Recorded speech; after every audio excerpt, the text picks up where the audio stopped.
તો નમસ્કાર મિત્રો, તો ફરીવાર સ્વાગત કરું છું તમારા બધાનું એજ્યુસ્ટેશન ગુજરાતી યુટ્યુબ ચેનલમાં।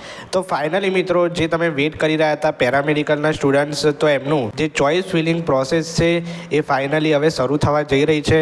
તો આ જે ચોઇસ ફિલિંગ છે એ શેની છે? તો માત્ર મોક રાઉન્ડની ચોઇસ ફિલિંગ છે, બરાબર। એટલે અસલ જે તમારી રાઉન્ડ 1 રાઉન્ડ 2ની જે ચોઇસ ફિલિંગ આવે એ નથી, બરાબર। એટલે આ તમારી પ્રેક્ટિસ માટેની ચોઇસ ફિલિંગ છે। તો હવે કેટલાક વિદ્યાર્થીઓ કોમેન્ટમાં ખૂબ જ પ્રશ્નો કરતા હતા કે સર ફિઝિયોથેરાપી, ત્યારબાદ ઓપ્ટોમેટ્રી, ઓર્થોટિક્સ, ઓડિયોલોજી, બીએસસી નર્સિંગ જેવા પેરામેડિકલ કોર્સનું જે અપડેટ છે મેરિટ લિસ્ટ જાહેર થઈ ગયા બાદ એ કેટલાય સમયથી આવી નથી, તો ફાઇનલી આવી ચૂકી છે। યસ, તો હવે તમારે જે મેડ-એમ ગુજરાત નામની અહીંયા તમને વેબસાઇટ દેખાશે, એના પર તમારે વિઝિટ કરવાનું રહેશે। તમને અહીંયા દેખાતું હશે, આટલી વસ્તુ ક્લિયર? યસ। અને તમારે એમાં જે પેરામેડિકલનું સેશન છે, જેમાં તમને આ જે બીપીટી, બીએસસી નર્સિંગ એવું દેખાતું હશે, ત્યાં તમે ક્લિક કરશો, ત્યારબાદ તમારી સામે કંઈક આવું પેજ ઓપન થશે।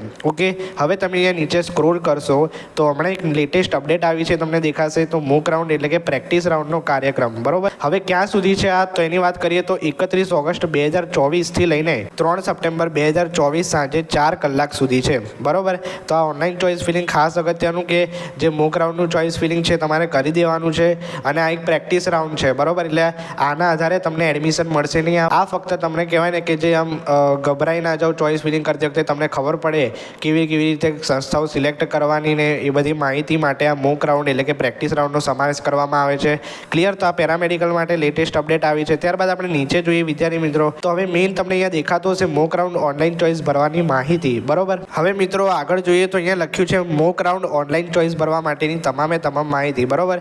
હવે તમારે શું કરવાનું છે? આ પીડીએફ જે છે એકવાર ખોલીને આ જે છે એ સંપૂર્ણ વાંચી લેવાની છે। હવે આમાં શેનો સમાવેશ કરવામાં આવ્યો છે? તો જે ચોઇસ ફિલિંગ મોક રાઉન્ડની જે થવાની છે, તો એની સંપૂર્ણ પ્રોસેસ અહીંયા બતાવવામાં આવી છે કે કેવી રીતે તમારે તમારું લોગિન કરો, ત્યારબાદ અહીંયા લોગિન કર્યા બાદ તમારો user ID, password, pin number ને બધું નાખવાનું રહેશે। ત્યારબાદ એ અવેલેબલ ચોઇસ, ફિલ ચોઇસ, તો આ જે છે એ તમારે એકવાર શાંતિથી બેસીને સંપૂર્ણ પીડીએફ જોઈ લેવાની, તો તમને ખબર પડી જશે કે કેવી રીતે તમારે ચોઇસ ફિલિંગ કરવી અને કોઈ પણ કન્ફ્યુઝન તમને રહેશે નહીં, બરોબર।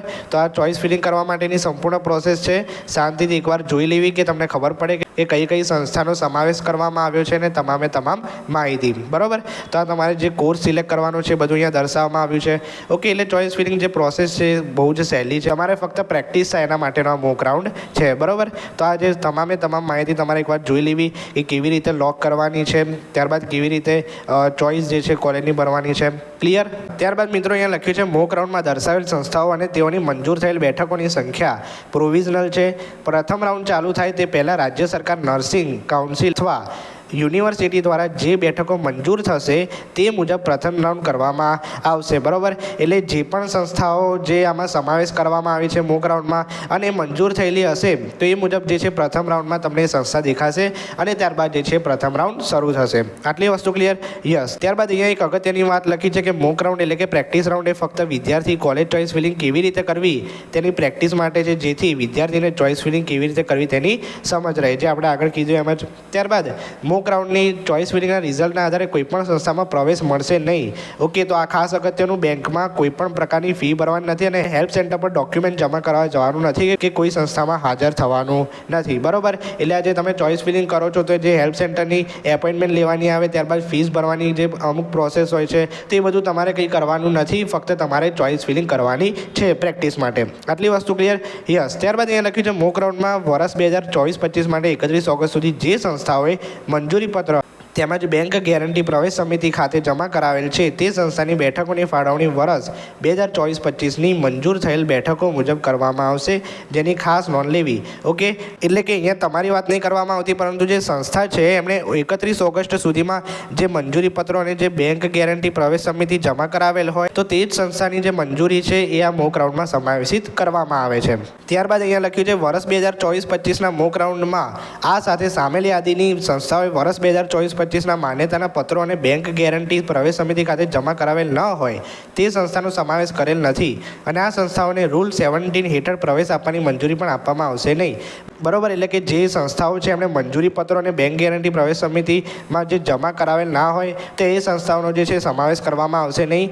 અને જો તમને જોવું હોય કે કઈ કઈ સંસ્થા છે તો એના માટે તમારે અહીંયા ક્લિક કરવાનું રહેશે. બરોબર, અહીંયા પણ એની જ વાત લખવામાં આવી છે એટલે તમે જોઈ શકો છો કે કઈ કઈ સંસ્થા છે અને તમને સંસ્થા જે છે મોક રાઉન્ડની ચોઇસ ફિલિંગમાં દર્શાવવામાં આવશે નહીં. બરોબર, તો આ જે મોક રાઉન્ડની ચોઇસ ફિલિંગ છે તમારે બધાએ કરી દેવાની છે કે તમને પ્રેક્ટિસ રાઉન્ડ એટલે કે જે પ્રથમ રાઉન્ડના ચોઇસ ફિલિંગમાં તમને કોઈ ગભરાટ થાય નહીં. આટલી વસ્તુ ક્લિયર?